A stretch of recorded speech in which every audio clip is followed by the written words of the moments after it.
Maalub Chinilkin, Inkavaye Adela Inkahale, Hatsuts Korosal Belize.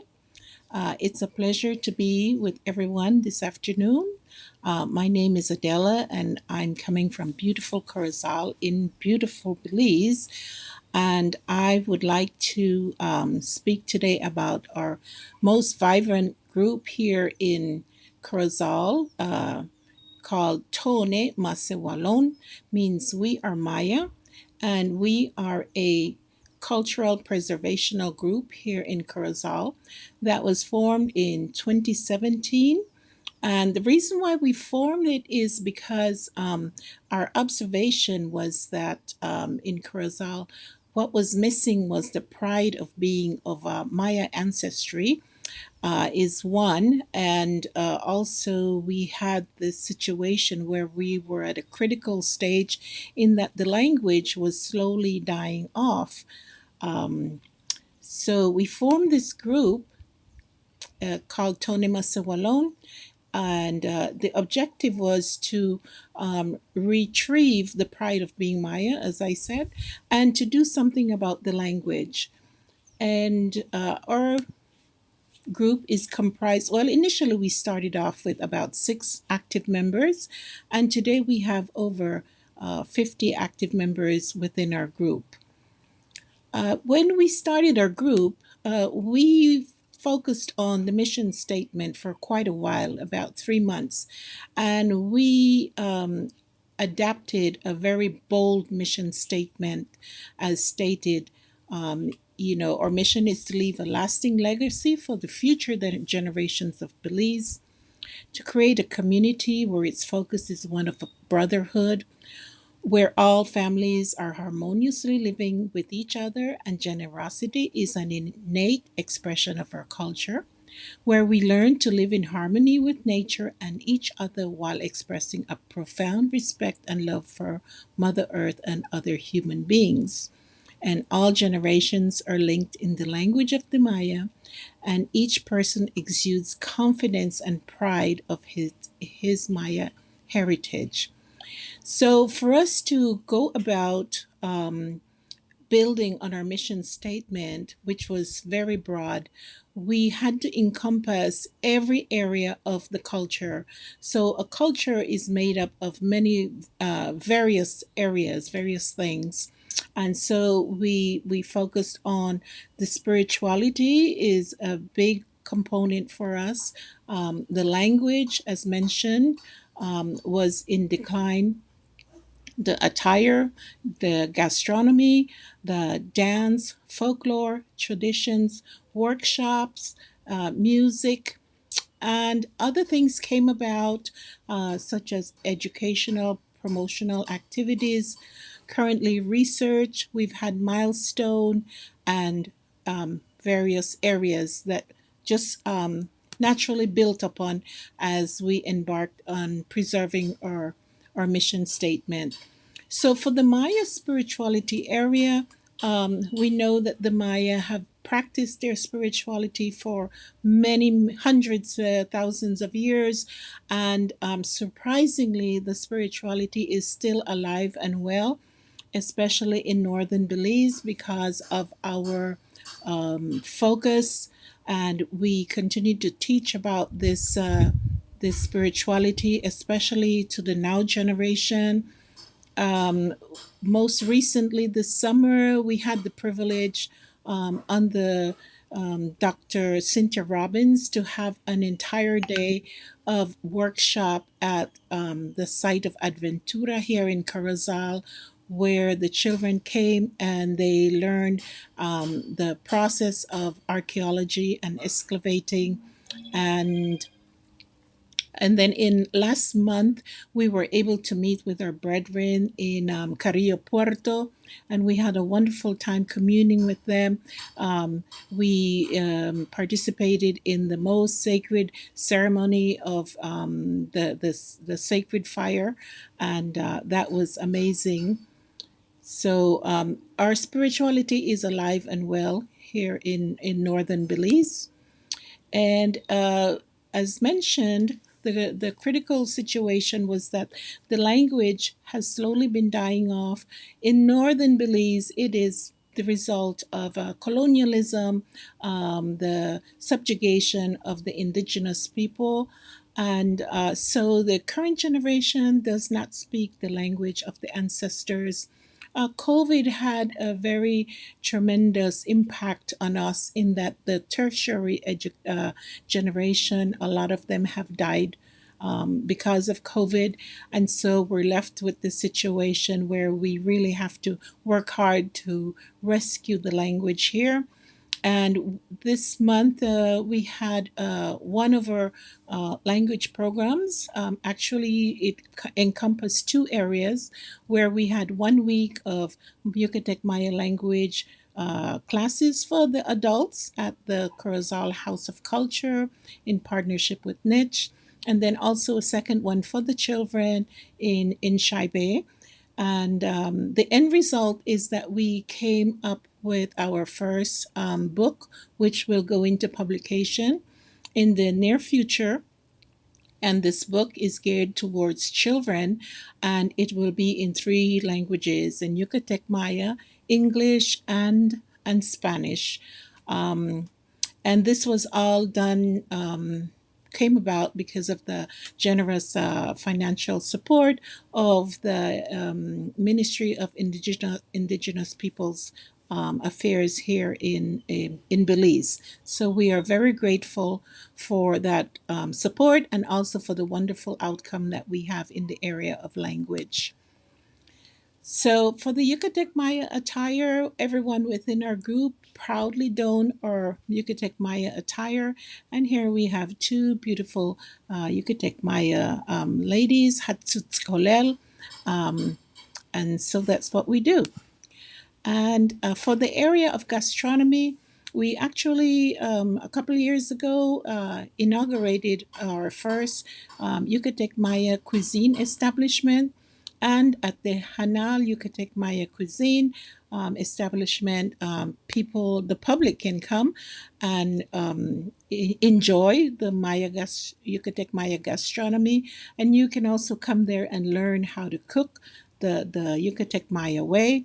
And so we continue to preserve all our foods. So we have like the chaya with tortillas, and there's no way of being healthy eating foods directly from the ground, as our ancestors did. And there's nothing better than tamalitos in northern Belize, and tamales, and all this stuff that makes us inherently Yucatec Maya from northern Belize. Another thing that we have done is that we have our Yucatec Maya dancers under the direction of Doña Genara Cano and myself. And these young children are very wonderful in that they sought us out to learn the language of their ancestors, and they are the only group in northern Belize that can sing the Belize national anthem in Yucatec Maya. We're very proud of them. And then we have the efforts of our treasurer, Mr. Andy Chuk, who took it upon himself to have digital presentations to the community or the public on the Yucatec Maya folklore and legends. And he's done a phenomenal job of this, and many people follow his work.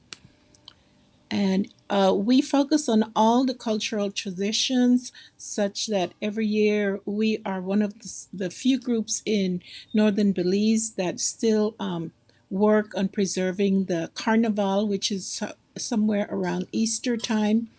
And then we also have the ceremony of the Hetzmek, which is the initiation of the young child to the community.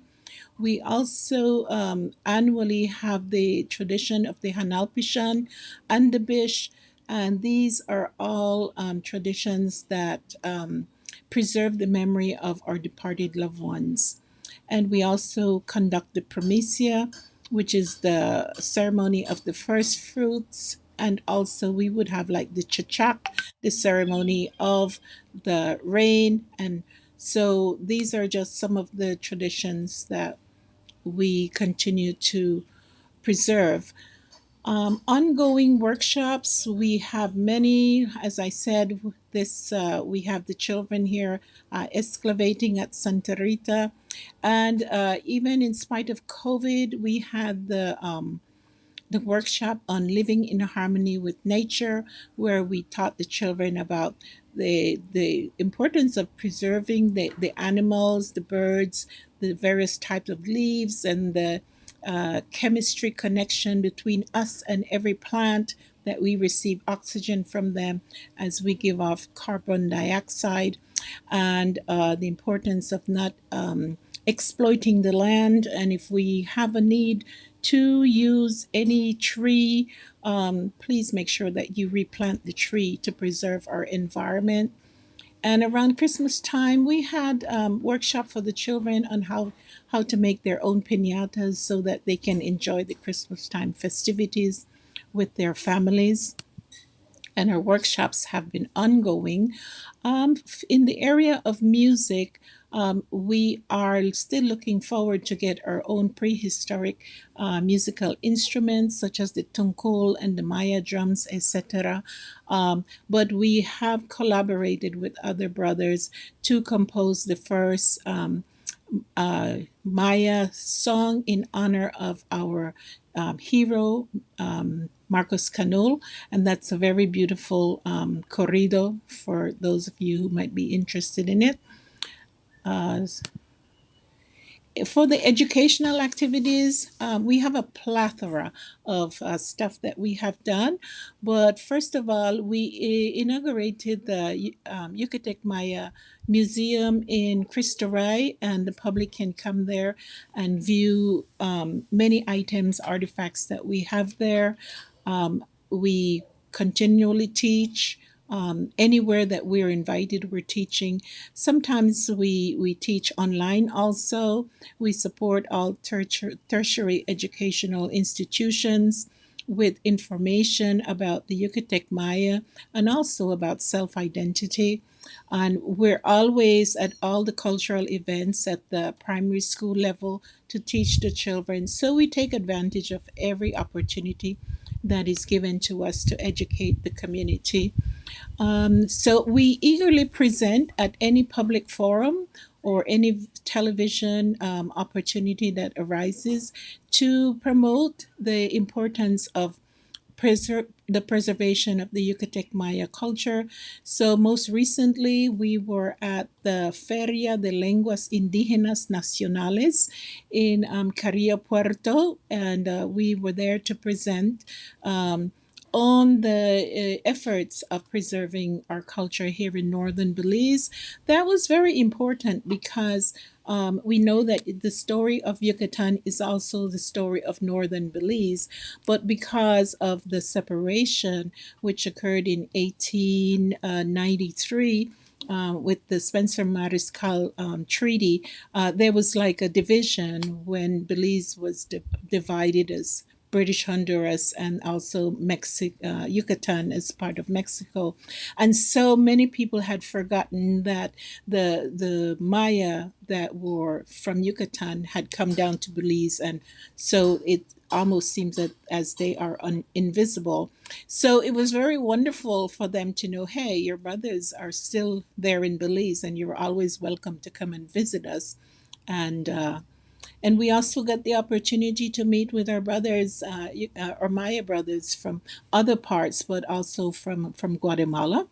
And we had a most wonderful time there. But we're always present at any public forum that we are invited to. We're eagerly to support.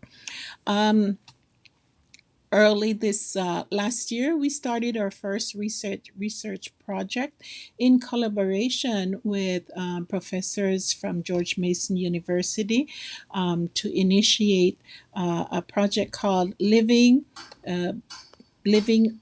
Uh, so the research project on the Belize living and contemporary Maya in comparison to the ancient Maya that lived 3,000 years ago. So we will have findings on that next year. And we had the opportunity to celebrate two wonderful milestones. Last year, for the first time, the Belize government made it a national holiday to celebrate the Indigenous Peoples Day, and we had a wonderful day of celebration. And because the children are our critical thread to the future, we elected to have a Maya princess instead of a Maya queen. And our first princess is Gabilu Satina. And she won that privilege because at 4.5 years old, she is able to sing the Belize national anthem in Yucatec Maya. And so those are just some of the actions that we do to preserve our culture here in northern Belize. One of the first actions we took was to create our Facebook page. And I want to say thank you to Mr. Andy Chuk. Because of that effort, now we have over 3,000 active followers on our Facebook page. So thank you to you all for being active followers. And we continue to work with our children because those are or thread to the future. Along with Dr. Martin Luther King, we also have a dream, and we find that it's important that we, in the near future, have our own Yucatec Maya Academy and Visitor Center where we can conduct more teachings, training, and workshop to educate and fortify our Maya community. So, from the directors and members of To'one Masehualoon, a sincere thank you for your time. Thank you to the coordinators of the Second Culture Symposium, and it has been a great honor to be here with you today. Yumbotik Kanantaba. Thank you.